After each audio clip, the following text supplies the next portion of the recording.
जय भोलेनाथ। मैं आपकी सखी आपका स्वागत करती हूँ आपके अपने YouTube चैनल सखी सहेली पर।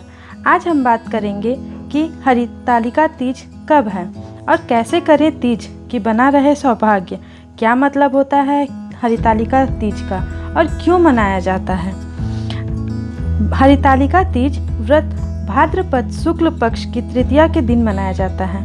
इस दिन हम माता पार्वती और भगवान शंकर जी की पूजा करते हैं। इस तीज को कुंवारी लड़कियां अपने मनचाहे जीवन साथी के लिए करती हैं और सुहागिनें अपने अखंड सौभाग्यवती रहने के लिए करती हैं। आप सभी को ये जान के हैरानी होगी कि हमारा शास्त्र इस व्रत को साध्वी और विधवाओं को भी करने की आज्ञा देता है। इस बार तीज 30 अगस्त 2022 को है। अब हम जानेंगे कि हरितालिका व्रत का नाम हरितालिका तीज कैसे पड़ा। पौराणिक कथाओं में से ये भी एक कथा है कि जब माता सती पिता प्रजापति दक्ष के यज्ञ में गई तो पिता द्वारा भगवान शिव को बहुत अपमानित किया गया। तब माता सती ने वहीं अपने प्राण त्याग दिए। फिर माँ गौरी के रूप में जन्म लिया।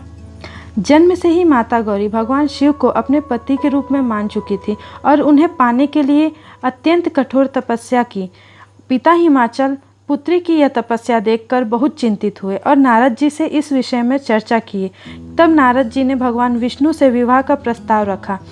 राजा हिमाचल ने पुत्री के समक्ष भगवान विष्णु से विवाह करने का प्रस्ताव रखा, परंतु माता गौरी ने तो भगवान शिव को ही अपना पति मान चुकी थी। यह बात उनकी सखियों को पता चली और माँ गौरी की सखियों ने उनका हरण कर लिया और घने जंगल में ले गई। इसीलिए हरत का अर्थ होता है हरण करना और आलिका का अर्थ होता है सखी, इसलिए व्रत का नाम हरितालिका तीज पड़ा। फिर माता गौरी ने भाद्रपद के शुक्ल पक्ष की तृतीया के हस्त नक्षत्र में बालू से शिवलिंग बनाकर भगवान शिव की आराधना करने लगी। उन्होंने रात्रि जागरण किया, अन्न जल का भी त्याग कर दिया। कठोर तपस्या के बाद माता ने 12 साल तक तपस्या किया।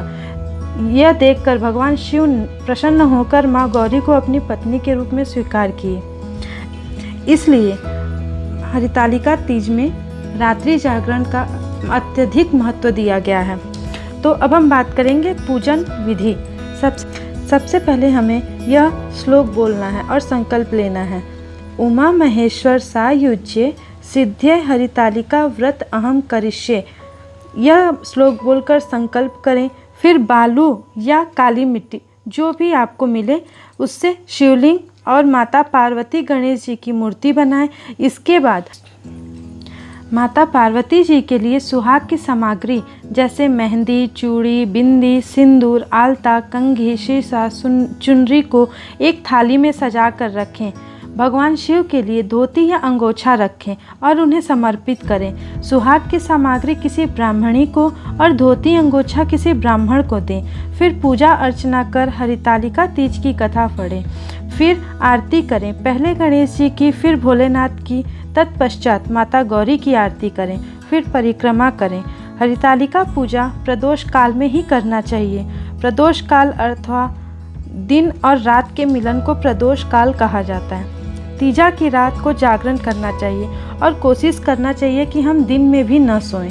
फिर सुबह उठकर माता गौरी को सिंदूर चढ़ाकर ककड़ी हलवे का भोग लगाएं और इसे खाकर ही अपना व्रत खोलें। फिर अंत में सभी सामग्री को एक साथ करके नदी में या किसी कुंड में विसर्जित कर दें। इस त्योहार में सास अपनी बहुओं को सुहागी का सिंघोरा भी देती हैं। जो इस व्रत को करता है शिव पार्वती जी का उन्हें अखंड सौभाग्यवती रहने का वरदान मिलता है। अगर आपको मेरा ये वीडियो पसंद आया हो तो प्लीज़ मेरे चैनल को लाइक और सब्सक्राइब करें। धन्यवाद।